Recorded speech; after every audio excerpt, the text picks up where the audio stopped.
भूत भावन और डर आता है। भगवान ऐसे भूत भावन है, अगर कोई उनके पास चला जाता है और अगर थोड़ा मांगता है तो भगवान शंकर कहते हैं, अरे भगवान भूत भावन के पास आकर कितना थोड़ा मांग रहे हो? कहते जितना चाहे आप मांग लो। श्री ब्रह्मा जी महाराज भगवती पार्वती से कहते हैं कि भगवान शंकर कैसे हैं, तो आप जब तुलसीदास जी कविता वाली पढ़ेंगे तो उसमें आता है कि नागो फिरे कही मांगनो देखी, न खांगो कछु जनि मांगिए थोरो, राकनि नाकप रीझि करे, तुलसी जग जो जुर जाचक जो। भगवान शंकर कहते हैं कि आप मांगने आए हैं और थोड़ा मांग रहे हैं। अरे शिव जी के पास आने के बाद अगर कहीं दूसरी जगह अगर मांगना हुआ तो फिर शिव जी के पास आने का तात्पर्य क्या रहा?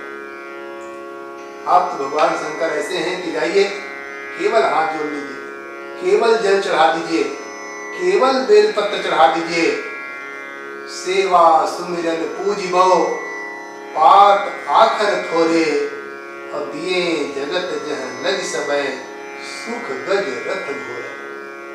केवल आप बेलपत्र या जल चढ़ा दीजिए तो जो इच्छा करी हो मन माहे, जो आपके मन में इच्छा है उन सारी इच्छाओं को पूर्ति करने वाले ऐसे भगवान और रडाली है। भगवान शंकर स्वयं बड़े बनते नहीं हैं, भगवान शंकर बड़े बनाते हैं। यही भगवान शंकर की विशेषता है, जो उसके शरण में चले जाते हैं वो सबको बड़े बना देते हैं। ऐसे भगवान शंकर, और इसी एक दूसरे के स्वयं में बड़े बनने के चक्कर में कहते हैं भगवान शंकर शिवलिंग के रूप में प्रकट हुए थे। भगवान शिव के लिंग के रूप में उत्पत्ति की कथा आती है। कहते हैं कि एक बार भगवान विष्णु अपने शेष सैया के आनंद से अपने स्वस्वरूप में विराज रहे थे। सुंदर शेष सैया भगवान का, शांताकारं भुजगशयनं पद्मनाभं सुरेशं, ऐसे आपने श्लोक पढ़ा होगा। शेष सैया पे भगवान विराज रहे थे। इतने में श्री ब्रह्मा जी महाराज का आगमन वहां होता है, और जैसे ही ब्रह्मा जी महाराज का आगमन होता है तो भगवान विष्णु तो खड़े नहीं हुए, उन्होंने स्वागत सत्कार किया और स्वागत सत्कार करके कहा कि आइए आइए ब्रह्मा जी, बहुत दिन बाद विराजे हैं, आइए विराजिए। वो उनका स्वागत सत्कार किया। और जैसे ही ब्रह्मा जी महाराज ने देखा कि ये तो उठ के खड़े नहीं हुए, बस इतने में ही कुछ क्रोध ब्रह्मा जी को आ गया, और ब्रह्मा जी के अंदर क्रोध आकर के उन्होंने कहा मन में, देखो हमको देखकर टूट नहीं रहे। भगवान शंकर भी, भगवान विष्णु भी समझ गए कि हमको देख करके क्रोध कर रहे हैं, पर मन में बातें उन्होंने रख ली, उन्होंने कहा नहीं। क्रोध तो बहुत आया, और उसी समय ब्रह्मा जी के स्वागत सत्कार करने पर, विष्णु जी के स्वागत सत्कार करने पर ब्रह्मा जी ने कहा कि कौन हो, यहाँ कैसे विश्राम कर रहे हो? और ज्यादा क्रोध आ गया, और जैसे उनको क्रोध आया, भगवान विष्णु को ऊपर अपने क्रोध दबाए थे। श्लोक आता है, इति श्रुत्वा वचः क्रुद्धो वही शान्तः पदाचरन्, स्वस्ति स्वागतम वत्स तिष्ठ पीत उतोक्षत। क्रोध तो बहुत आया, उसके बाद भी स्वागत करके बैठा कि आइए आइए बैठिए, आसन ग्रहण कर दिए, आइए पुत्र आइए आइए। और जैसे उनको पुत्र कहा पुत्र कहने पर तो और ब्रह्मा जी आग बबूला हो गए। ब्रह्मा जी ने कहा, अच्छा हमको पुत्र के रूप में बुला रहे हैं, आप कौन होते हो? विष्णु जी ने कहा कि मैं इस संसार को रचने वाला विष्णु हूं, मेरे द्वारा ही ये संसार की रचना हुई है। हे ब्रह्मा जी, मेरे नाभि से जो कमल उत्पन्न हुआ है, उसी कमल से ही आपकी उत्पत्ति हुई है। मतस्थम जगदिदं वस्त मनुष्य त्वं हि चोरवत्। और आप अपने आप को लगता है कि जगत के कर्ता समझ लिए हैं। ब्रह्मा जी ने कहा, अरे विष्णु जी, आप क्या संसार की रचना करेंगे? आप मेरा निर्माण क्या करेंगे? मैं जगत के रचने वाले जगत करता हूँ, मैं ब्रह्मा हूँ, मेरे द्वारा संसार की उत्पत्ति होती है। जो ब्रह्म सृष्टि मैंने ही तो किया है। भगवान विष्णु कहने लगे, ना ना ना, आपकी रचना नहीं है, मेरी रचना है। मेरे नाभि से कमल उत्पन्न होता है, उस कमल में आपकी उत्पत्ति है। बस एक दूसरे को नीचा दिखाने का प्रयास करने लगे और दोनों ये सोचने लगे कि मैं बड़ा हूं, मैं बड़ा हूं, आपसे मैं बड़ा हूं। अहमेव वरुण त्वमहं प्रभुरहं प्रभो परस्परम हन्तु कामौ चक्रतु समरोधमम्। श्लोक आता है कि एक दूसरे के ऊपर यहाँ तक के वार करने का, प्रहार करने का भी वह समय आ गया। मैं श्रेष्ठ हूँ, वो कहता था मैं श्रेष्ठ हूँ, मैं श्रेष्ठ हूँ। दोनों में श्रेष्ठ कौन? दोनों बड़े देवता हैं, बीच में कौन पड़े? कोई बीच में आया नहीं। जब ये स्थिति जब पैदा हो गई, तब देवताओं को बड़ी चिंता होने लगी। देवताओं ने कहा, यही दोनों ही जब आपस में लड़ भिड़ेंगे तो फिर हम लोगों को क्या होगा? अब कौन ऐसी शक्ति है जो इन दोनों को शांत कर सकता है? जब तक ये दोनों शांत नहीं होंगे तब तक के रक्षा हो नहीं सकती। अब कौन रक्षा करेगा? कौन रक्षा करेगा? तब सब लोगों ने शिव तत्व का ध्यान किया। तब ध्यान किया, कोई तो है जो इनसे भी बड़े हैं, जो सबके रक्षा है, रक्षक हैं, जो सबके करता है। तो सब देवताओं ने जब ध्यान दिया, तब उसी समय उन दोनों के बीच में एक अग्नि स्वरूप, एक ज्योति प्रकट हो गई, महास्तंभ के रूप में। कहते हैं ऐसी ज्वाला उसमें से निकल रही थी, ऐसा तेज था उसमें।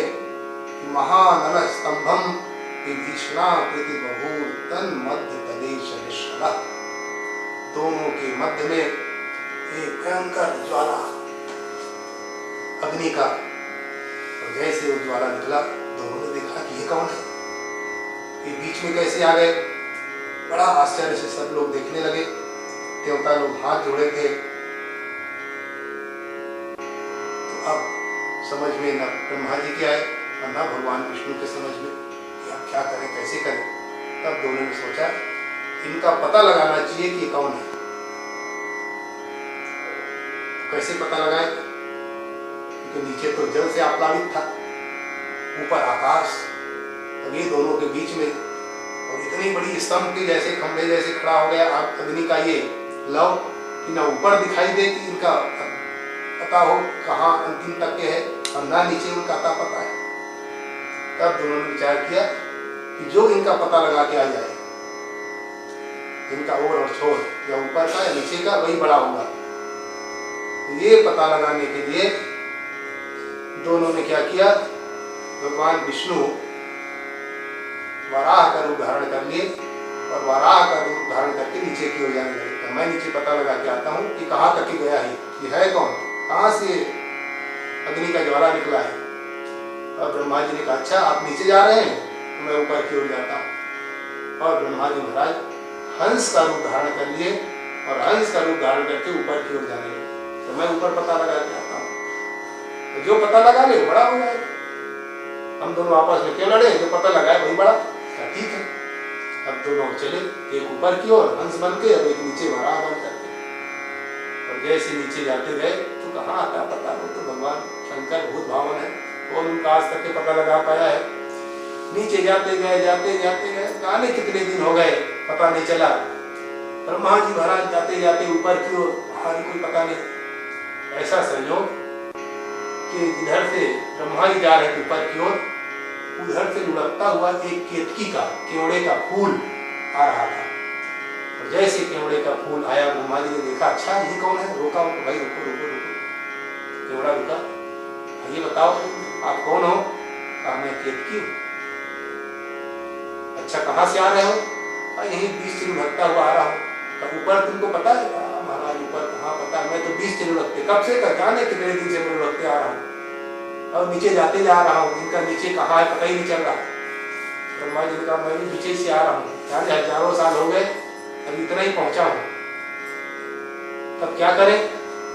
तब ब्रह्मा जी ने कहा ऐसा करो, अभी मुझ में, ब्रह्मा में और विष्णु जी में एक विवाद चल रहा था, और दोनों में बड़े बनने की होड़ लगी हुई है।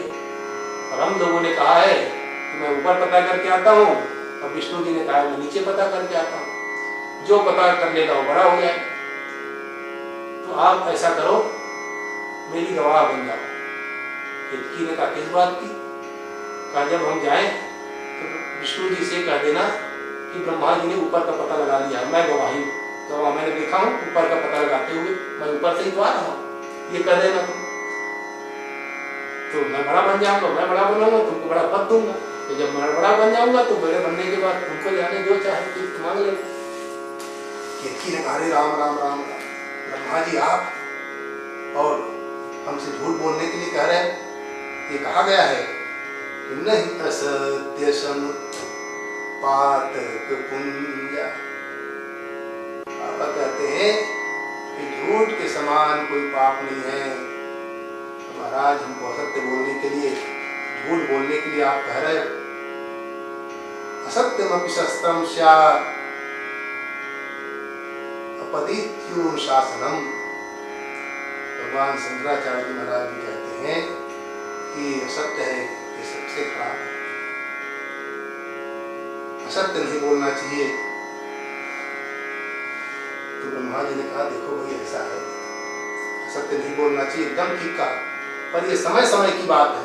अगर कोई प्राण संकट में आ जाए, गौ ब्राह्मण की रक्षा करना हो, किसी को बचाना हो, स्त्री की अगर किसी कन्या की शादी हो रही हो और नहीं लगा पा रहा हो, तो झूठ बोल कर अगर शादी आपने लगा दी तो उसमें दोष नहीं लगेगा।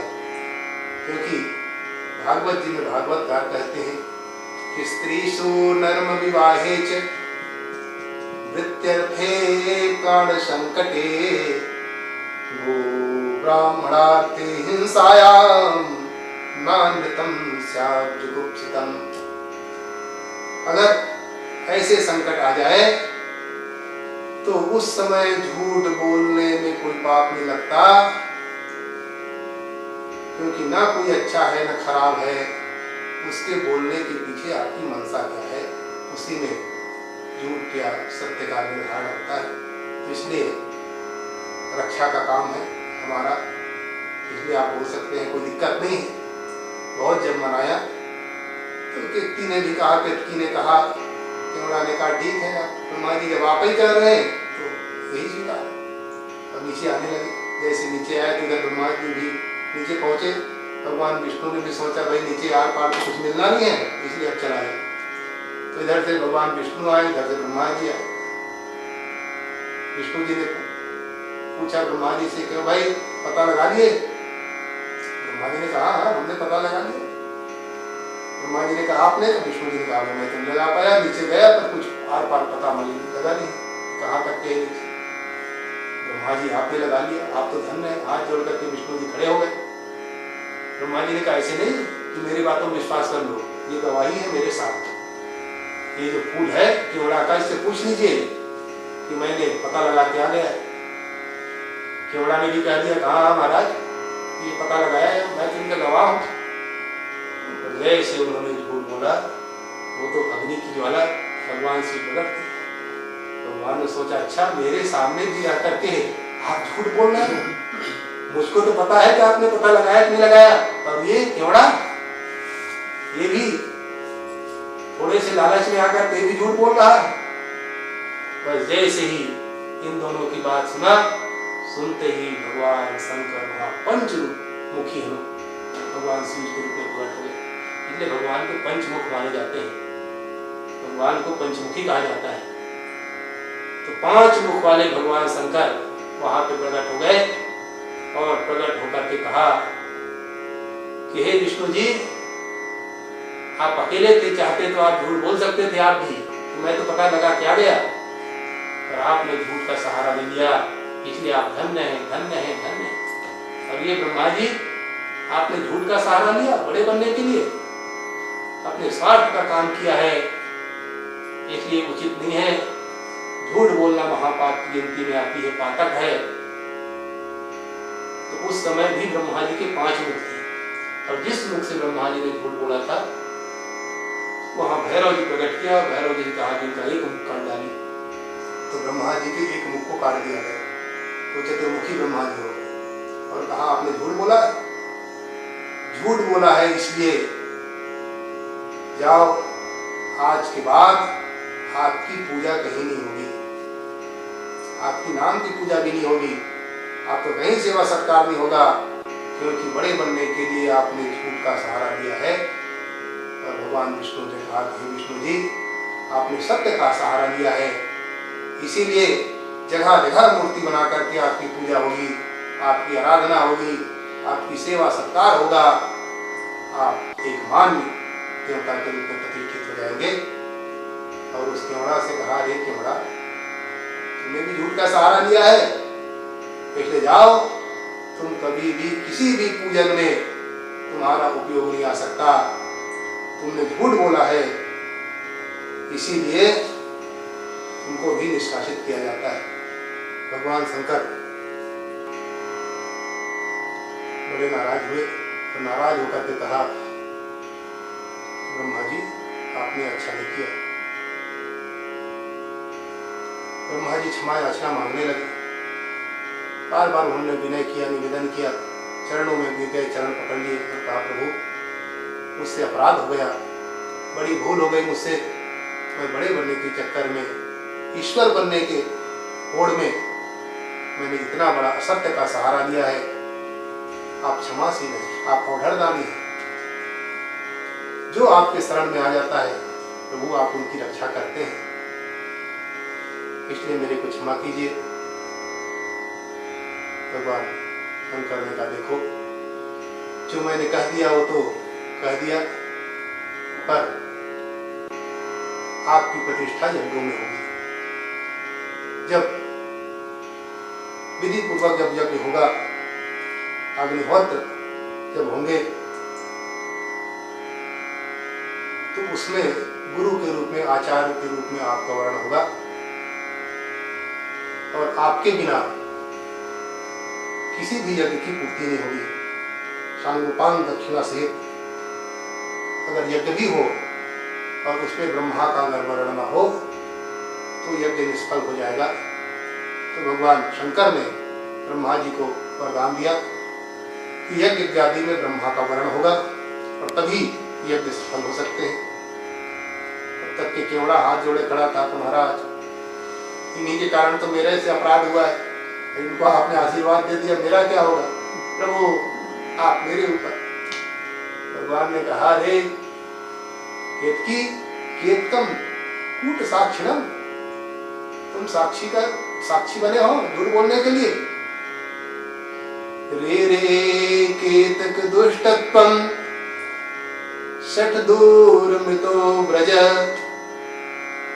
करे झूठ बोलने वाले, झूठ का सहारा लेते हो, कोई कुछ कह दे कि तुम मान लोगे, इसलिए जाओ मेरे सामने से दूर हो जाओ, मैं ऐसे झूठ वाले को कभी सामने नहीं रखता। तब केतकी ने कहा, महाराज अच्छा कहा आपने, झूठ वाले को नहीं रखते हो, पर प्रभु आप देवादिदेव, आप महादेव हैं, प्रभु बड़े बड़े अपराधों को आप क्षमा कर देते हैं जो आपके शरण आते हैं। तो शरण में आए हुए को कभी आप त्याग नहीं करते, और ऐसे शास्त्रों में आया है, ऐसे मैंने सुन रखा है कि जो भगवान शंकर के शरण में चला जाता है वो निष्पाप हो जाता है।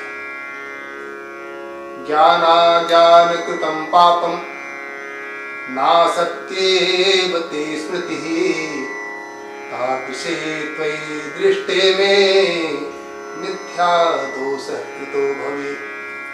प्रभु, जो आपके शरण में आ जाता है, आपका दर्शन कर लेता है, चाहे ज्ञात हो कि अज्ञात हो, जितने पाप है उन पापों का नाश हो जाता है। तो प्रभु, मैं आपका दर्शन किया हूँ, आपके शरण में आया हुआ हूँ, और आपके दर्शन करने के बाद भी क्या कोई पापी रह सकता है?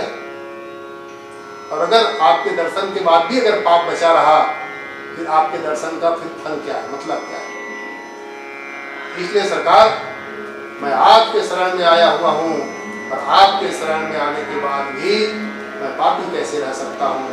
और प्रभु, जो आपके शरण में आ जाता है उनका त्याग आप कभी करते नहीं। शरण गए प्रभु ताहि न त्यागा, विश्वद्रोह विफल जेहि लागत। अगर विश्वद्रोह का भी जिनको पाप लग गया, बड़े से बड़े पाप लग गए, और आपकी अगर कोई शरणागति ले लेता है सरकार, तो फिर वो पापी कहाँ रह सकता है?